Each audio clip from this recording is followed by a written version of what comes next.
Okay, so this is the assignment that's published, okay? So I'm going to kind of go through what's in here so that you can start. A lot of this is going to be working at your own pace between now and next Tuesday. Obviously, you can work on it today in class. You can work on it tomorrow in class.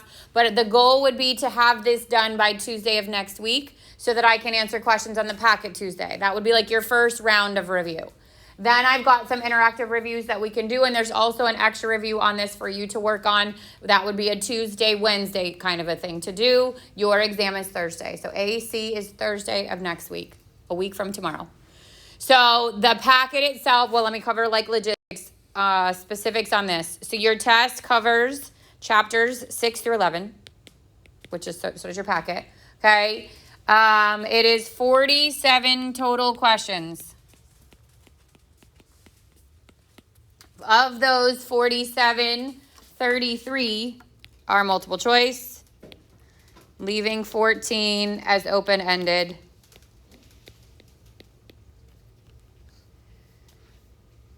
All of them are 2 points apiece with the exception of like the 3 variable system. So you can use new 1 or new 2 to solve that one. You don't have to go through the matrix process, but that one is where I think it's like maybe double the points. That's it. The calculator situation is as follows. You can use a scientific the whole time.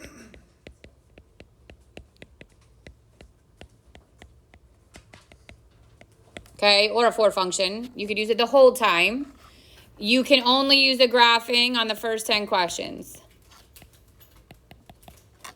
So if you only have a graphing, then use the graphing the first 10, and then you don't need a scientific. The scientific is just there to help you. If you have both, you could bring both. You could use your graphing for the first 10, but then the graphing goes away, and then you would move into the scientific part, okay? But you can use a scientific calculator the whole time.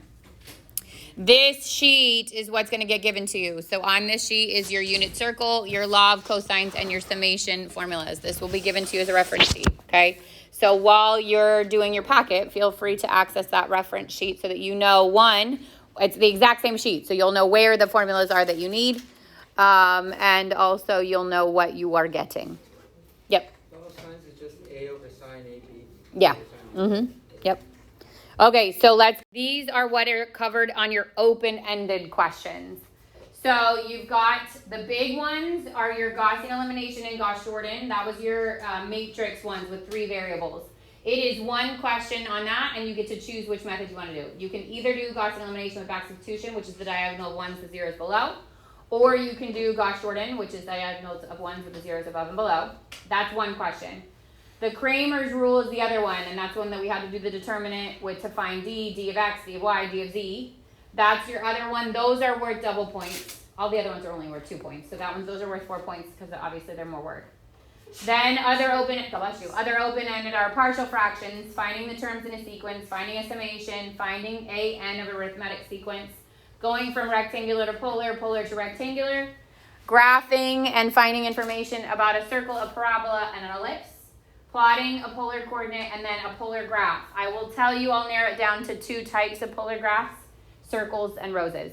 So we don't have to worry about limicons, okay, or lemniscates for your final, but you will have a circle and you will have a rose, and those are your open-ended questions.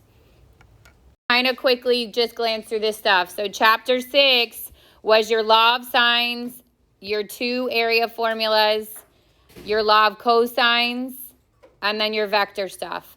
So like Ramon just asked, law of sines is not given to you. It's A over sine of A equals B over sine of B equals C over sine of C. And you get that 2 at a time. There's no ambiguous case, so you don't have to worry about getting a second triangle, okay? The things you need to make sure you review in that section, in addition to obviously those formulas, are like if it had degree, minute, and second notation, do you know what to do with? Do you remember what to do with it? Okay, the area formula for finding the area when you're given side angle side. Area is 1/2 BC sine of A in this case, or it'd be 1/2 AB sine of C, or it'd be 1/2 AC sine of B. Then came the law of cosines. Those are on the reference sheet form. And Heron's formula for the law of cosine section is A equals the square root of S times S minus A times S minus B times S minus C, and S is A plus B plus C over 2.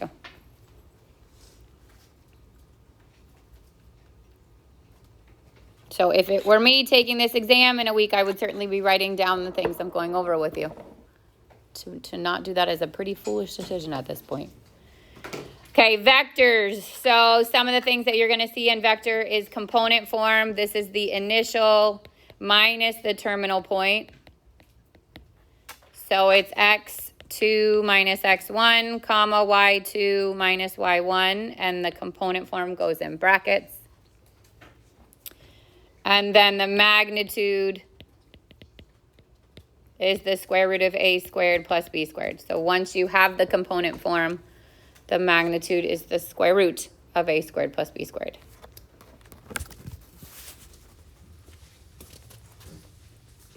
In component form, it would be like negative 2, 3.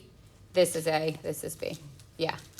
You could also use, if you have initial and terminal, you could use the distance formula, but it's like you have to do an extra step there. I want to come back here because Heron's formula, this one is given to you on the test. So on this one, you don't have to have memorized. This is given to you. Not on the reference sheet, but on the actual question on the test itself. I wanted to find the magnitude of negative 2, 3. This would be the square root of negative 2 squared plus 3 squared, the square root of 4 plus 9 square root of 13. So component form was your vector, right? Change in x, change in y. And then magnitude is its length. All right, vector operations then became adding, subtracting, scalar multiple. So these are the ones where we would either just like add the two, first term in each, subtract the first term in each, whatever that is, distribute any kind of scalar multiple, combine it, that kind of stuff. And then sketching your resultant vector. So if I had 2, negative 3, then I start at 0, 0, I go to the right 2, I go down 3, and I point my arrow away from the origin.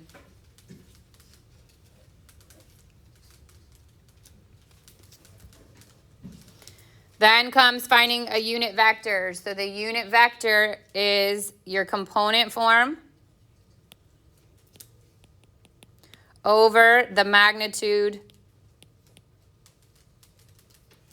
and then we simplify and we split. So I'm not going to do this one because I want you to do that one. But if I had 2, negative 3, and I wanted to find a vector, a unit vector in the same direction, I would do 2, negative 3 over the magnitude of 2 squared plus negative 3 squared, 4 plus 9 square root 13. And then I break it.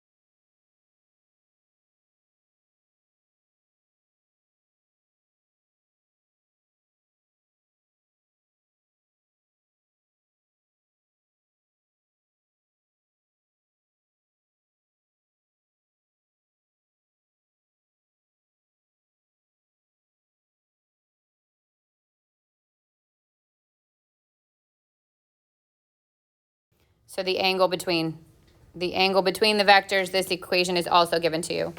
But it is the cosine of theta equals the dot product of u and v over the magnitude of u times the magnitude of v. That's a v.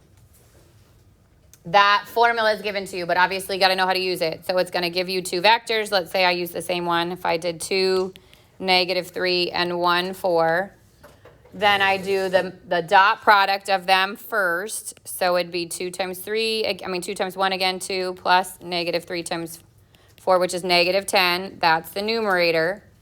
And then in the denominator, I do the magnitude of each. So the magnitude of u would be the square root of 2 squared plus negative 3 squared, which is 4 plus 9, root 13.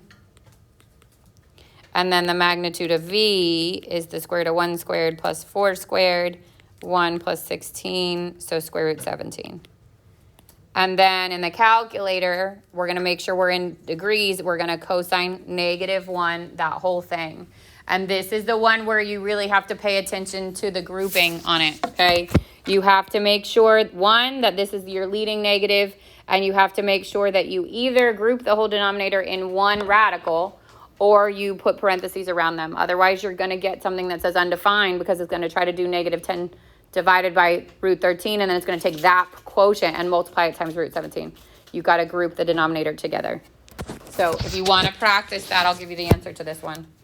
So this answer should be 132.27 degrees.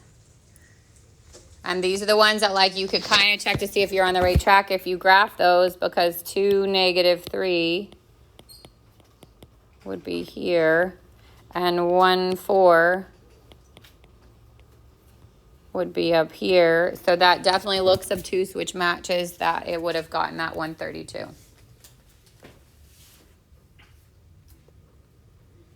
7 was systems of equations, matrices, and then all the matrices stuff at the end. So we start with solving systems, and in this case, you can, if it said solve the system and it only has 2 variables, you can choose. So obviously you can choose between substitution, elimination. I would pick obviously substitution and elimination over graphing. It's not going to make you graph a system. So you can choose which of those methods you want to use for the 2 variables. And then we had word problems, like this one is like finance, geometry. You could have word problems with a system. We had supply and demand for the point of equilibrium. These we set equal to each other to find out the optimal number of items to sell. And then came all the, this one is back substitution. The triangle system, you can just use back substitution. And if it just said solve this system of linear equations and it didn't say specifically what type, you can use your new 1, new 2 method. That would probably be my first choice if I had to solve a system and it didn't tell me which one to use. At the end, it's going to say you have to use specific ones. But if it didn't, you could choose between them. How's the calculator portion work? What do you mean? For like the entire test? No, so graphing calculator, first 10 questions. Scientific, you could use the whole time. Okay. Yeah. All right, so then we got to partial fraction decomposition. Yeah. Okay.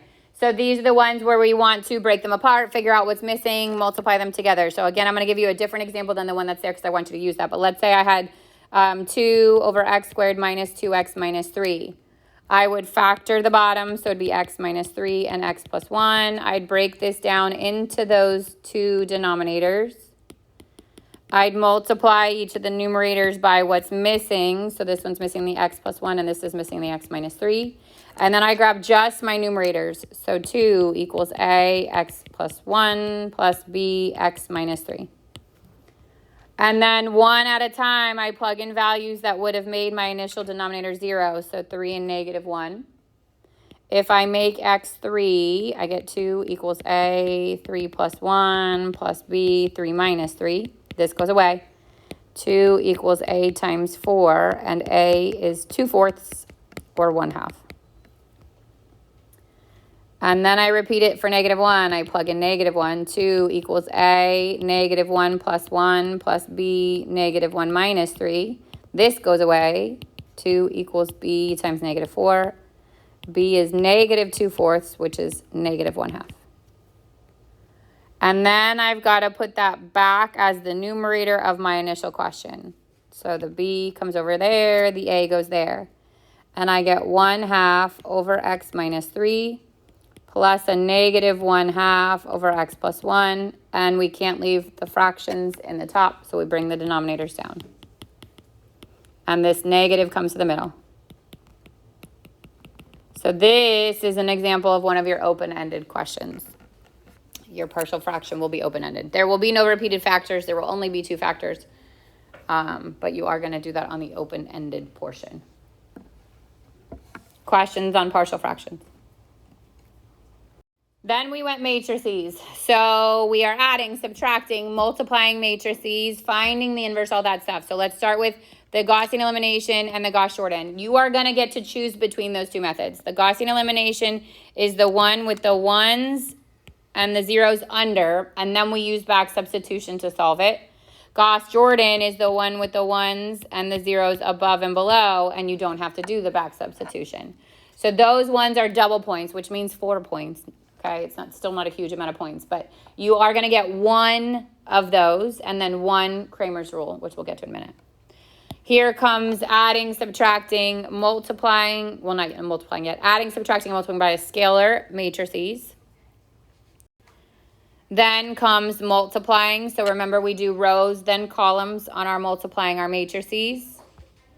Then comes inverse of the matrix. I would use the shortcut, which is 1 over the determinant, the Jesus fish thing, times we switch the A and the D, and we negate the B and the C.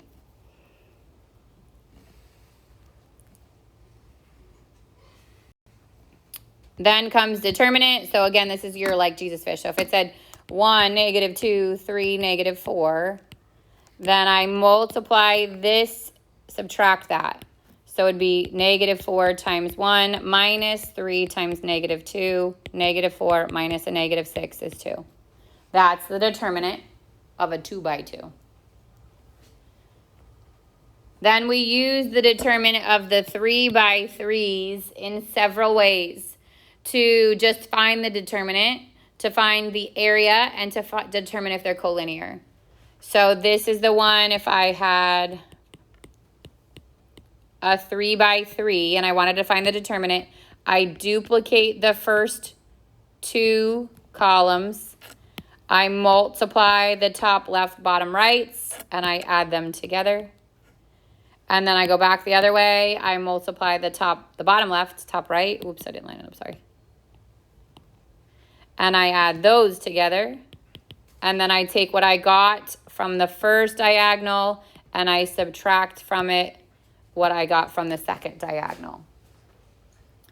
So that's the determinant. That's how do I find the area would be 1/2 times the determinant. And I always make it positive.